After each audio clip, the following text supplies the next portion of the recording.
अस्सलाम वालेकुम जी जनाब, एक और वीडियो के साथ आपकी खिदमत में हाज़िर है। एक ही ड्रेस में आ रहा हूँ क्योंकि ऊपर नीचे बना रहा हूँ वीडियोस। वजह यह है कि वही बात है, किसी वक्त वीडियोस पर फोकस करना होता है, किसी वक्त अपने नॉर्मल जो बिज़नेस है उसकी तरफ फोकस करना होता है। तो जिस वक्त टाइम मिला, जिस वक्त रिदम बना, उस वक्त वीडियोस जो है ना ज़्यादा से ज़्यादा बना ली। तो आज मैंने काफ़ी बनाई, I think it's a fourth fun. और जैसे मैंने आपको बताया था कि रिदम बनता जाता है तो इन्फॉर्मेशन भी बेहतर होती जाती है, स्मूथनेस भी आती जाती है। तो इस वक्त जो टॉपिक डील करना है वो करना है how to deal with returns and delivery failures. देखिए, ऑर्डर्स जो है ना, अब जब आपको ऑर्डर आता है ना तो वो बेसिकली तीन उसकी शेप्स बन सकती हैं। या डिलीवरी फेलियर होगा, या रिटर्न होगा, या डिलीवर होगा। डिलीवर का तो मतलब ये है कि आपने जी प्रोसेस किया, उसको दराज के पास हैंड ओवर किया, दराज के पास हैंड ओवर करने के बाद दराज ने डिलीवर किया और आपके पास पैसे आ गए। ओके, अच्छा, अब डिलीवरी फेलियर क्या है?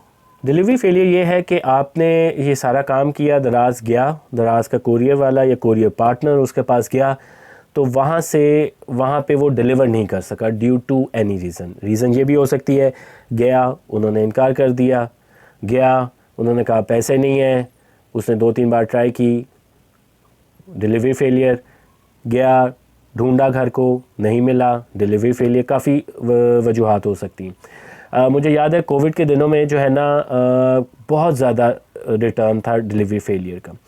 वजह ये हुई थी कि कोरियर सर्विस वालों ने ना अपने बंदों को कर दिया था फारिग।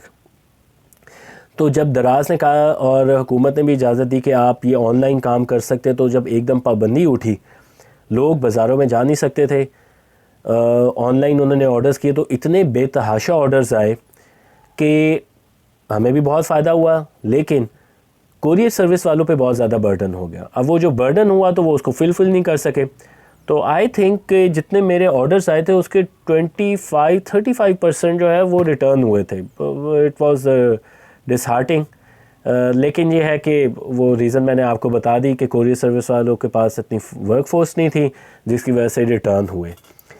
तो अल्टीमेटली रिटर्न हुए, आपकी क्या क्या चीज़ें ज़ाया हुई? आपकी पैकिंग मटेरियल ज़ाया हुआ, ठीक है, आपकी एफर्ट्स ज़ाया हुई, आपका टाइम ज़ाया हुआ, और आइटम तो आपके पास आ जाती है, लेकिन वो ये है कि दोबारा भी उसे लिस्ट करने में भी आपका टाइम लगता है, तो वो भी ज़ाया जाता है।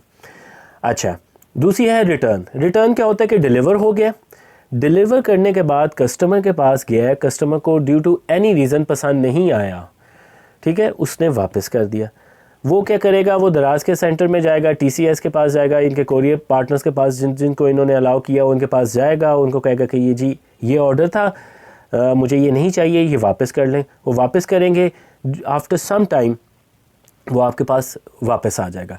डिलीवरी फेलियर भी यही होता है कि आपके पास वापस आ जाता है, कभी कभी डिले भी हो जाता है इनके इंटरनल मैकेनिज़्म की वजह से, लेकिन वापस आ जाता है। हाँ, अगर आपके पास पार्सल नहीं आता ड्यू टू डिलीवरी फेलियर और इन केस ऑफ रिटर्न के कस्टमर ने रिटर्न कर दिए, तो आप क्लेम कर सकते हैं। और क्लेम अगर सारी चीज़ें पूरी होती हैं, जिसमें वो सारी इंटरनल अपनी तहकीकात करवाते हैं कि जी अवेलेबल है भी कि नहीं, कहाँ गुम है, तो फिर वो आपको पैसे क्लेम मिल जाते हैं। दराज में क्लेम सिस्टम काफ़ी बेहतर ही है, अल्लाह करे बेहतर ही रहे।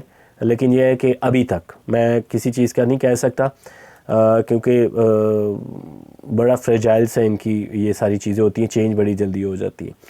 अच्छा, इन सब चीज़ों को जो है ना अच्छे तरीके से डील करने के लिए आपको अपनी जो है ना एक्सेल में शीट ज़रूर बनानी चाहिए। मैंने आपको एक और वीडियो में भी बताया था कि आपको ट्रैकिंग पता होनी चाहिए।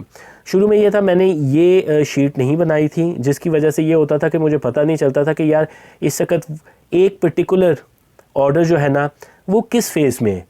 वो चले ये तो पता चल जाता था प्रोसेसिंग से रेडी टू शिप में कभी हो जाए, वो इन शिप इन एक होते हैं इन शिप, पता नहीं ड्यूरिंग इन शिपमेंट होती है, उसके टाइटल होता है, वहाँ पे है डिलीवर्ड है, फेलियर है कि रिटर्न है। तो उसके लिए मैं क्या करता हूँ कि जो ऑर्डर आया उसको मेन शीट पे करके वहाँ से कॉपी किया, उसका टाइम लिख दिया कि इस तारीख को ऑर्डर आया, इस तारीख को ऑर्डर करने के बाद फिर मैं एक टाइम उसमें एंटर करता हूँ कि कब डिलीवर हो गया। डिलीवर होने के बाद फिर एक और मैं उसमें एंटर करता हूँ कि कब ये जो है आइटम 7 दिन पूरे हो चुके हैं, क्योंकि उसके बाद फिर रिटर्न नहीं होती। तो होता ये है कि और फिर मैं उसको 1 हफ़्ते के बाद उस रोज़ को जो है ना मैं डिलीट कर देता हूँ।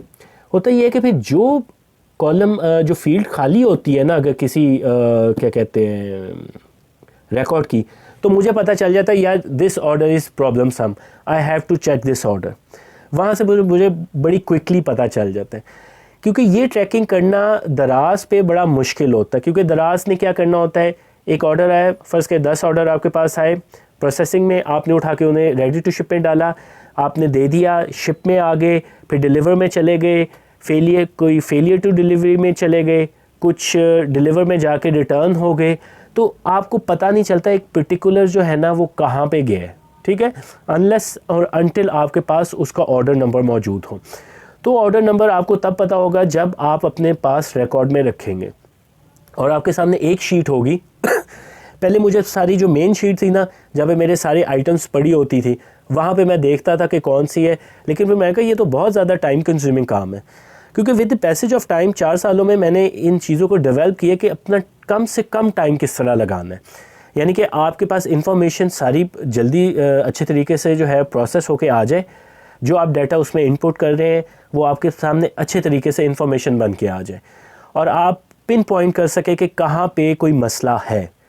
तो जब मैं आपके साथ सारी फाइनली शेयर करूँगा अपनी शीट्स भी, उसके उस फील्ड्स भी, तो माइट भी आपके लिए बहुत हेल्पफुल हो उसमें, बल्कि बेहतरी आप लाना चाहें अपने लिहाज से तो वो उसको लेके आ सकते हैं, बल्कि उसमें आप कोई रिकमेंडेशन भी देना चाहें तो वो भी आप देख सकते हैं। तो आपने रिटर्न्स जब आएंगी या वो आएगी, अच्छा रिटर्न्स पे आपने ज़रा चेकिंग कर लेनी है कि रिटर्न्स में आपकी आइटम आती है तो वो बायर्स से खुलने के बाद आती है, ठीक है, वो दराज से प्रोसेस होने के बाद आती है, तो उसको आपने चेक कर लेना। उसी तरह आंखें बंद करके अपने स्टॉक में नहीं लगा देना, क्योंकि ये हो सकता है नेक्स्ट उसका ऑर्डर आए तो आप वहीं से उठा के आप दे दें, तो माइट भी डैमेज हो ड्यू टू एनी रीज़न। मैं ये नहीं कह रहा बायर ने हुड पर्पसफुली डैमेज की हो, और इवन के डिलीवरी फेलियर का भी आया करे तो वो भी पैकेज देख लिया करे कि ये ठीक है, क्योंकि एक दफ़ा मैंने किया था तो बिल्कुल सही हालत में आइटम भेजी थी, तो कस्टमर ने कहा था फटा हुआ है, उन्होंने मुझसे तस्वीर भी शो की थी, तो वो अब फटा हुआ था। वो वजह ये भी हो सकती है कि ड्यूरिंग डिलीवरी कोरियर सर्विस वाले से कोई बेहतियाती हो गई हो, तो बल्कि बड़ा अच्छा रहता है आप कस्टमर अगर आपसे भी जल्दी इंटरेक्ट कर लेना तो बहुत सारे मसले वैसे ही हल हो जाते हैं। तो इन चीज़ों का आपने ख्याल रखना है। रिटर्न्स और डिलीवरी फेलियर के ट्रैक रिकॉर्ड आपने रखना है ताकि आपको लॉस ना हो, क्योंकि देखें फ़र्ज़ करें आपने ट्रैक रिकॉर्ड नहीं रखा, आपका 30 दिन से ज़्यादा का टाइम है, वापस नहीं आया, क्योंकि दराज कहता है 30 दिन तक अगर आपका वापस नहीं आता तो हम आप क्लेम सबमिट करा सकते हैं। तो अगर नहीं आया तो अगर आपको पता ही नहीं चला तो आप क्लेम क्या सबमिट कराएंगे, बाद में आपका स्टॉक भी आउट हुआ होगा और सारी चीज़ें प्रॉब्लम आएंगी। आप फिर आपकी जो इनकम की शीट है, जो आपकी रेवेन्यू की शीट है, वो भी नहीं टैली सही तरह करनी। तो इन चीज़ों का साथ साथ ख्याल रखते हैं ताकि बाद में एक अंबार ना बन जाए मसलों का। तो ये आप जब प्रैक्टिस करेंगे तो आपको ये मालूम होगा कि this is the right way. हाँ, उसमें आप बेहतरी ला सकते हैं अपने ख्यालात के मुताबिक, अपने एक्सपीरियंस के मुताबिक। तो ये था topic how to deal with returns and delivery failure. उम्मीद है कि ये भी आपको पसंद आया होगा, और बहुत सारे टॉपिक हैं बहुत इंफॉर्मेटिव जो आपको बेहतर से बेहतर काम करने में हेल्प देंगे, और मुझे भी रिफ़्रेश मैं इन चीज़ों से हो जाता हूँ, और आपके भी फ़ीडबैक का जो है ना बहुत ज़्यादा इंतज़ार रहेगा। टेक केयर, अल्लाह हाफ़िज़।